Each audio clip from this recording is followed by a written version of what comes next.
little bit cold.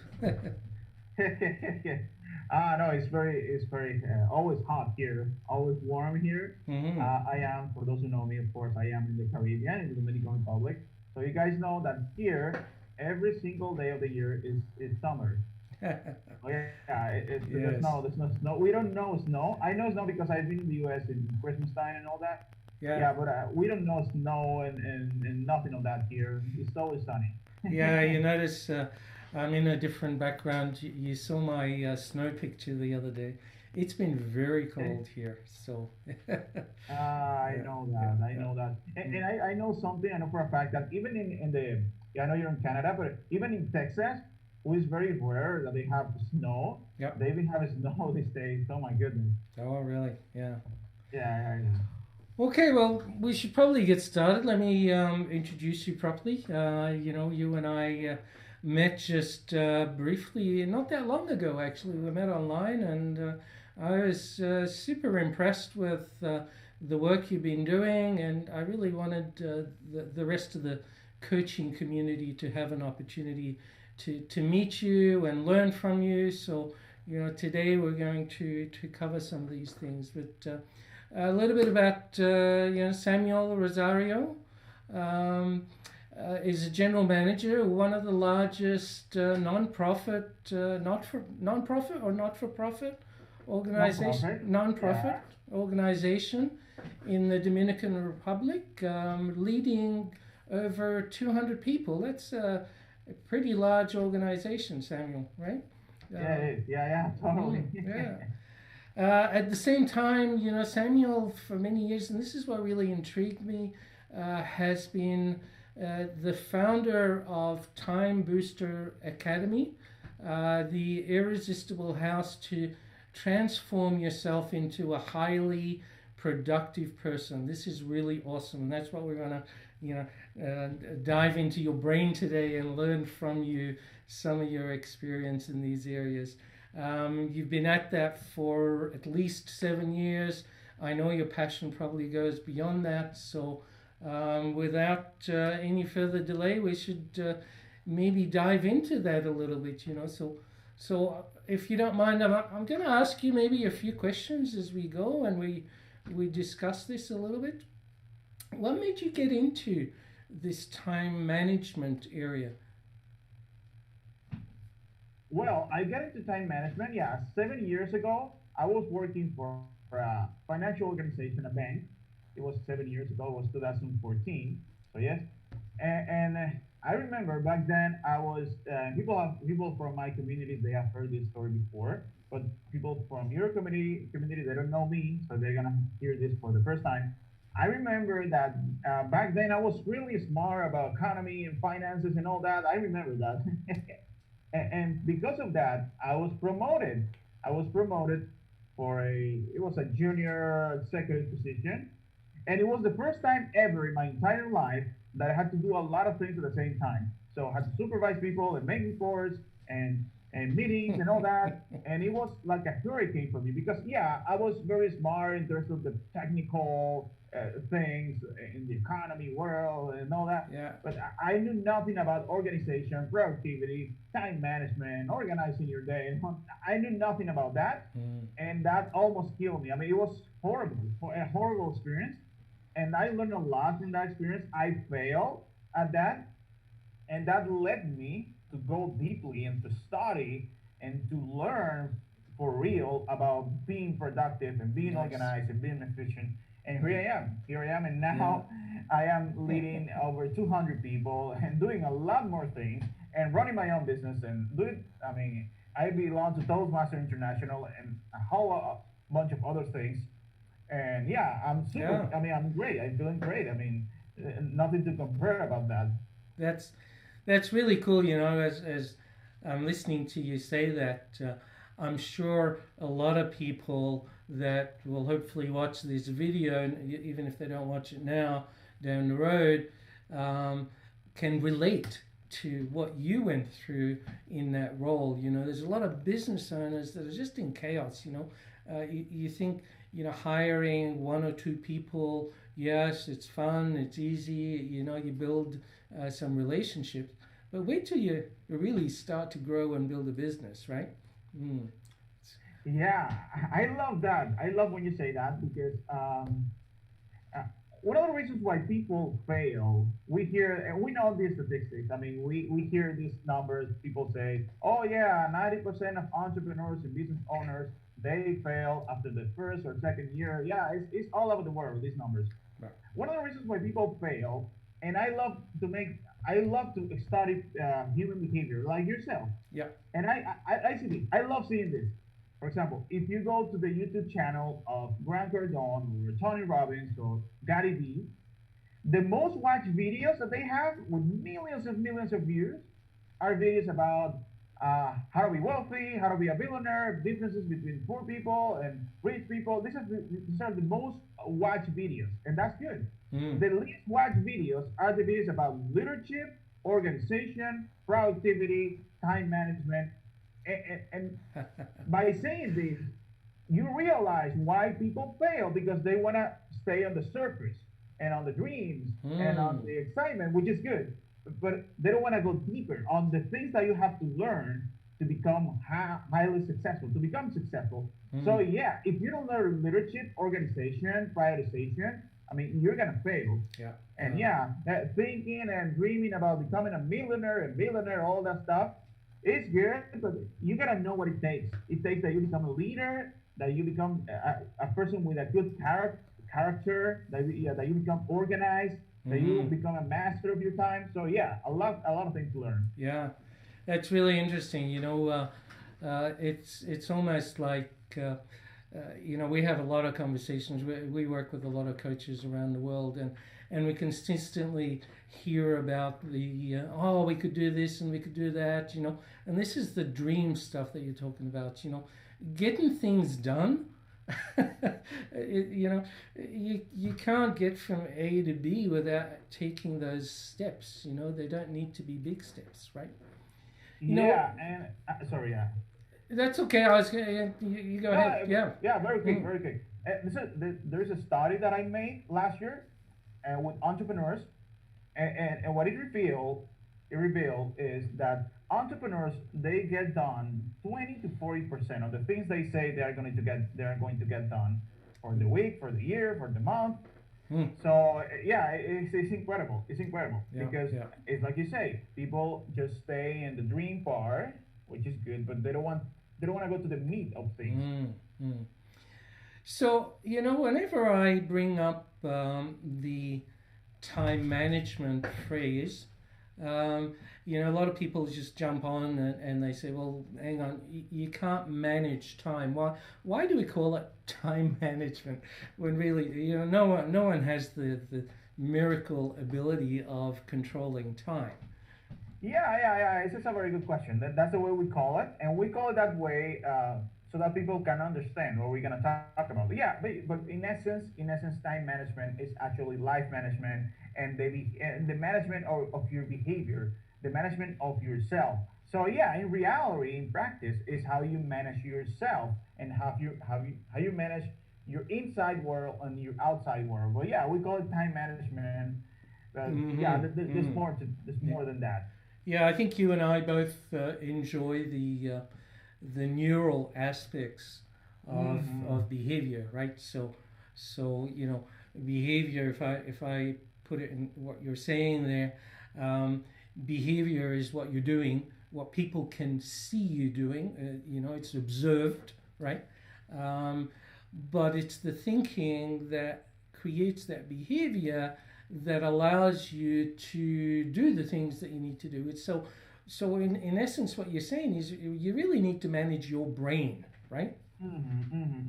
Yeah, because by nature, you do what you do because of let's say a sequence of things that have happened in your life from the age of 0 to the age of 19. It is scientifically proven, and my clients know when we start working together, I do with them a test of their brain, and it's a very profound test, and it reveals who they are and what they like, what they don't like, the things that take a lot of energy from their brain, the things that gives them joy and all that. So your behavior is shaped from the age of 0 to 19. And one of the things that happen to people is that they are not let's say, formed or shaped to be people with this planning mentality. Yeah, Mm, these mm, are the people who have developed the right side of the brain. People who have developed the right side of the brain, which is the brain of creativity and vision and harmony and all that. These kind of people, I'm not saying that they cannot plan. Of course, we have to and we must, but they don't have the tendency to be people who plan. They want to create and they want to see the colors of things. mm. Very different than the people of the left side of the brain. These are people who are more Yeah. calculating and analytical people. So yes, it's not the same. Some people Mm, are it's more easy, mm. much easier for them to Yeah. plan and to organize and to prepare, and for others is harder. Yeah, Mm. but it doesn't It's matter. We have to become people who plan. It's not that, and this is the best example. We have four parts. The brain is divided in four parts: two parts in the right side and two parts on the left side. yeah. And there's always one which is the dominant part, which determines your dominant thinking style, right? Mm, Yeah, but all of them are live. They are all on, but there's always one that is your dominant thinking style. Our responsibility is to develop all of the sides of the brain. We have one that is the dominant one, but all of the other sides, the side about proceedings, the side about planning and organizing, the side about harmonizing with people, the side mm, about creating things, we have to become those sides, all of those parts yeah. bigger. The Yeah. best example is the example of Beethoven. Beethoven, the arranger, the musician, on the it was the 19th century and 18th century back then in Europe, and it's incredible. He was an amazing creator. He was really creative. It's incredible that all the symphonies that he created. But at the same time, in his personal life, he was a complete disaster. I mean, his house was dirty and completely disarray. So yeah, Yeah. Yeah. it's not good to be Yeah. to just develop one side of the brain so incredibly well and just the other parts Yeah. not doing anything, because you're gonna become like Beethoven, a really good, amazing creator, but the other parts of your life are gonna be a disaster. Yeah. So I guess what you're saying is, what we know today from neuroscience is, the brain is so flexible. We can learn new things. We are not fixed, Yeah, right? no, no, Uh, absolutely, absolutely. and I know in the early 1900s, and there are many personality profiles out there that make people think they are fixed, and this is all you can do, and you should just stick to No, your strengths and delegate for your weaknesses. I disagree with all of that, but what you're saying is, in order to master this time management or be productive, I guess the question is, why do you want to be better at time management? What's the outcome that someone will get as a leader? I think that's important to remember. What are some of the outcomes? Because you do this a lot with people in your training system. What are the outcomes that they want to get? oh wow, whatever you want to get. I mean, in your business, if it is related to your business, you are going to focus on the things that you have to focus on the business, because one of the things that happen is, of course, we run a business, and we, without knowing, we start doing a whole bunch of things that are not related to the core part of the business. This is what we call the key results area of your position, your career, your business. Right. Key results areas, the things that you have to do to get your business successful. Something like, I don't know, coaching business. I mean, the key things here is getting clients, and let's say having amazing posts and having amazing sessions with your clients. These are, let's say, the key results area of your business, the core part. And if you just start diverting on the funnels and email marketing and all that, sometimes it happens, and we just actually, it is scientifically proven, because I love study of human behavior, like I said, that people run their days this way. 70% of their day is invested on things that are not to give them results, the main things, and 30% of the day It's Mm. investing on the good things and the Mm. important things. So yeah, we have to, let's say, reverse Yeah. that, Yeah. and change that. So yeah, if it is a business, you're always going to be clear, and running and scaling to our result, to something greater, to something higher. If it is for business, if it is for family, it is a really stable, good, happy, healthy relationship with your family. So anything you can think of, if you have Mm. really good productivity, high performance, time management, it means excellence. Excellence. And actually, there's a book that I love a lot, and it is not very popular, and I love when it is not very popular because you're gonna learn something new. It is a book called My Vision. It was written by His Highness Sheikh Mohammed bin Rashid Al Maktoum. I remember 5 years ago, I had to study to remember that name. He was the guy who built Dubai, the city, that Wow. luxurious city of Dubai that we know. Mm. He was the guy with the vision, and that's why the, Mm. the Mm. book is called My Mm. Vision Yeah. by His Highness. And what he speaks in short words, I mean, the key thing to build Dubai was excellence, to always going after an objective, something greater, something higher, to get to excellence. And that's what happens with your life when you have productivity, time management. That's what happens with your Mm. business. You excel, Yeah. and that excellence So. comes from excelling. Mm. So yeah, Mm. So excellence it's is what's going to happen.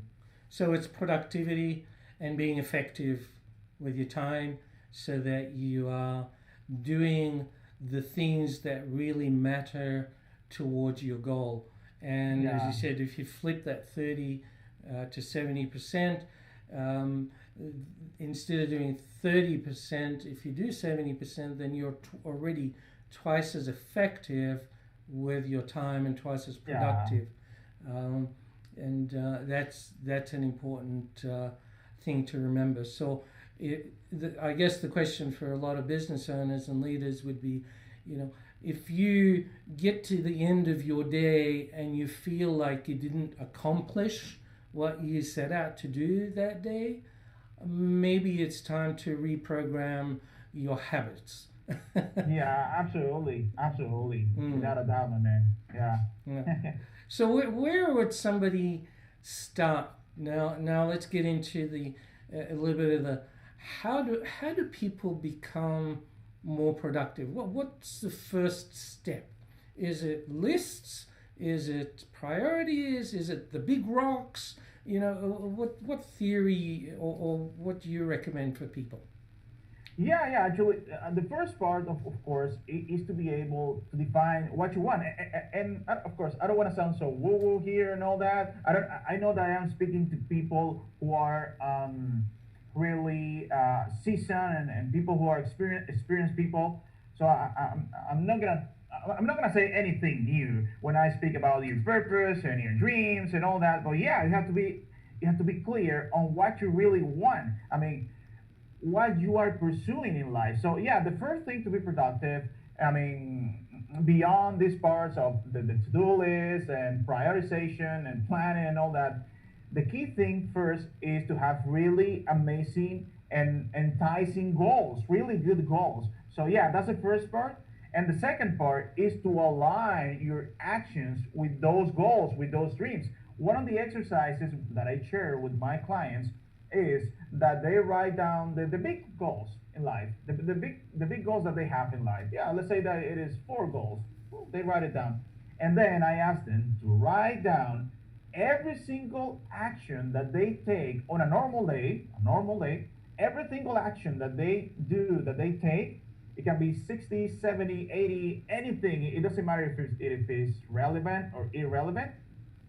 They write it out, and then I ask them to, let's say, to align, to put a mark on the things that are related, that are in alignment with those four goals. You know what I mean, right? And most of the time, 95% of the time, the result that you see from people is that something like 4 out of 70, 3 out of 70. So their actions are not in alignment with their goals, with their dreams. So yeah, this is the first and core mentality of time management. Not specifically doing a whole bunch of things without a reason.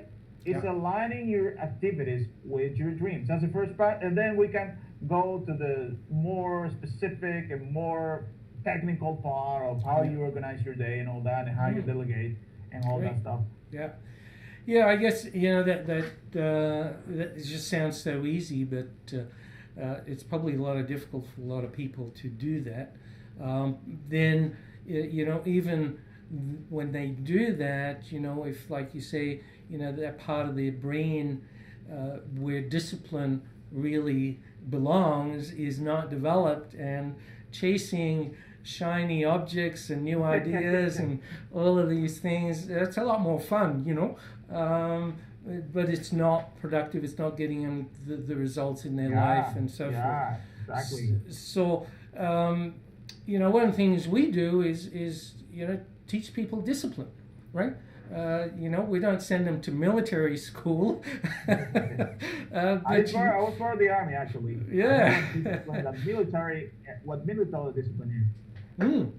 It's amazing, actually. I've met a lot of people. I haven't been in the military myself, but I met a lot of people, and when I talk to them, I discover that a lot of their success came from them having been in the military and having developed that discipline, which was really they had no choice in it. So um, I think that's an important thing, to develop discipline, and that's a part of the brain that you need to program, Yeah, a part of the brain yeah, that you need to practice, absolutely, right? absolutely. Yeah, yeah, yeah. Mm. We need to do that. I know, and that's what I said in the beginning. People are looking for their, they're just uh, so obsessed with the result. It is good to be, to change the result and all that. They are so obsessed with the result. What I said in the beginning, people are looking for how to be more wealthy and how to have more Mm. money. And these are the videos that entrepreneurs and quote unquote entrepreneurs watch. Yeah.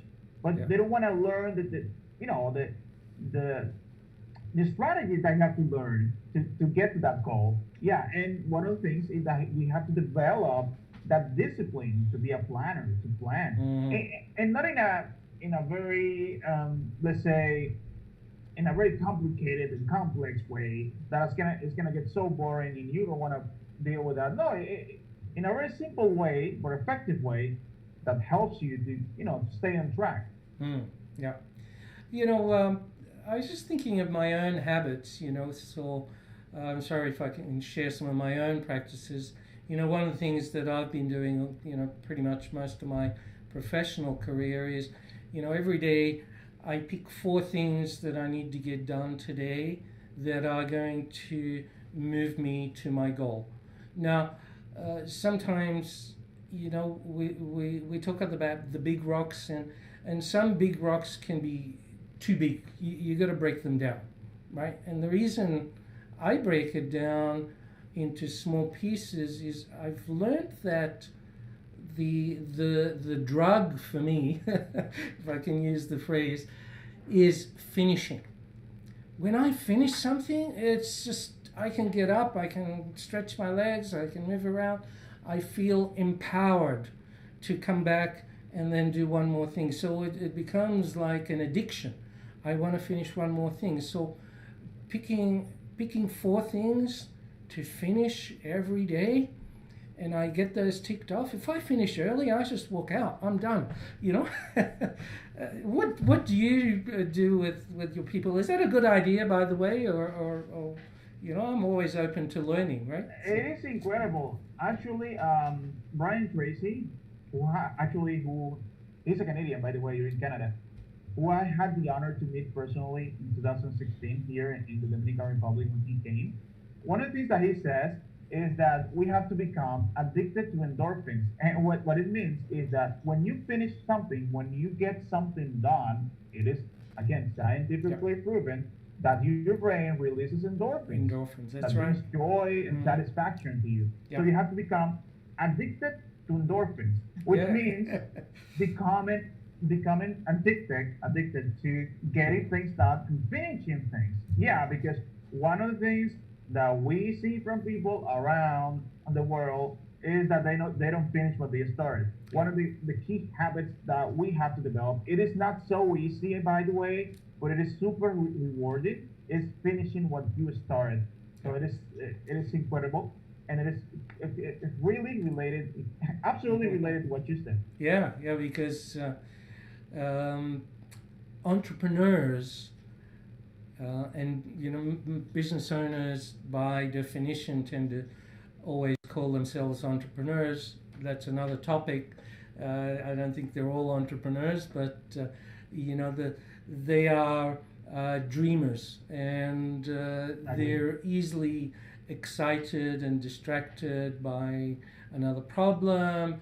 I love solving problems, so when somebody has a problem, I'll drop everything and I go I know what it working is. on Yeah. that problem, right? It's great, because problems are actually that endorphins again, because when you fix it, you finish it, you're done, so people don't realize that tasks that they tackle can be just like that if they discipline themselves to do that. Yeah, yeah, absolutely, Mm, absolutely. yeah, I it, it love it. it's great, so I'm just looking at the time. We just got a few minutes left. Um, if we were to leave people, some of this stuff may seem very obvious to you and to me, but let's maybe summarize some key things here that people can take away and work on. So, I think I heard you talk about, get the big picture and break it down into small pieces. Yeah, I think, I relate to the phrase, how do you eat an elephant? And you Yeah, heard that one, yeah, yeah. right? One bite at a time. So, I'm gonna do that. breaking it down into small pieces. Then step two is identify the four today, if I can use my language a little bit, that are going to get you to your goal, that are the most important ones towards the first step to your goal. And then get into the habit of finishing so that you become addicted to finishing. Would you add anything else to that? I'm sorry, I kind of love the way you described that, so I stole your theory there a little bit. Ah, thank you. Yeah, yeah. Something that we can, the way we can summarize this whole conversation. There's a lot to be covered. Yeah, but it's not enough in just 30 minutes. Yeah, the first thing is always to be clear in what you want. I know that you've been hearing that since the first since the first day that you enter in this personal development world. Maybe you listen to Jim Brown or whatever, Les Brown or Tony Robbins. They say, "Oh yeah, be clear on what you want," and we know that.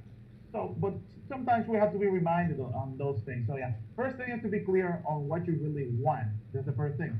The second thing is to get into the habit of planning every single day, planning the things that you are going to do, which means don't start your day until your habits finish. Don't Right. start your day until your habits finish. This is a habit, which means that you never start a project until you have the whole plan ready. So the second habit is to get into this discipline of always planning before the battle starts. And Mm. and something amazing to take home today is what I call uh, the, the accountability strategy. The accountability strategy is that you make a list of the things that you are going to get done. Let's say 10 things for the day, or 9 or 8 in the morning or the night before, and you send that to 3, 4, or 5 people that you trust, that you admire, and you say to them, okay, at 6 p.m., follow up with me and ask me how I did. It is, again, scientifically proven that your productivity is going to go up 50 to 100% when you do that. Right. You share Yeah. that. You make Mm. it is also called open declaration. You Mm. declare openly what you want to do. It's not only with yourself. You have now accountability with others that Yep. you have to complete that. So Mm. getting into the habit of doing these three things, Mm-hmm. Yeah. it's gonna make an amazing That's difference in life. that's really cool. When I ran my coaching firm, that was The one thing we did every morning, we had a huddle, and I set up a peer-to-peer accountability. So you pick someone who's your peer that will hold you accountable to those things you said you would do today. Do you do that in your organization? Do you do Oh something yeah, like that? Yeah. I love that. I mean, Mm. Yeah. I love that, and I share that. What I have to do. I share that with so many people. What I have to do for the day, what I have to do for the week, what I have to do for the year, my goals for the year, for the Mm. month. I share that with people. Yep. Maybe yeah, I don't want to complicate things. You can start with sharing your goals for the day with people, with some Yep. people. Yep. Yep. Yeah, but it is Mm. incredible the Yep. results that you get. So, so plan your day. Don't start your day until you have a plan. I know I use Microsoft Outlook, and it blocks off my morning every morning, and it reminds me this is your focus time. Yeah, absolutely. Okay, and so use a tool if you need to. Use whatever you need to, but plan your day. And I love all the things you've said today. So thank you so much, A Samuel. I pleasure. Thank think you so much. there's so much more. So I hope you'll be able to join me again, and we'll dig into more of the brain, because, we touched on it a little bit, but creating that discipline, I think that would be a really valuable thing for us to come back and talk to people about. Yeah, my pleasure to be here, my friend. Thank you for inviting me. Yeah, likewise. Thanks, Samuel. You take Thank you. care. Bye Have a bye. great day. Bye. You too, my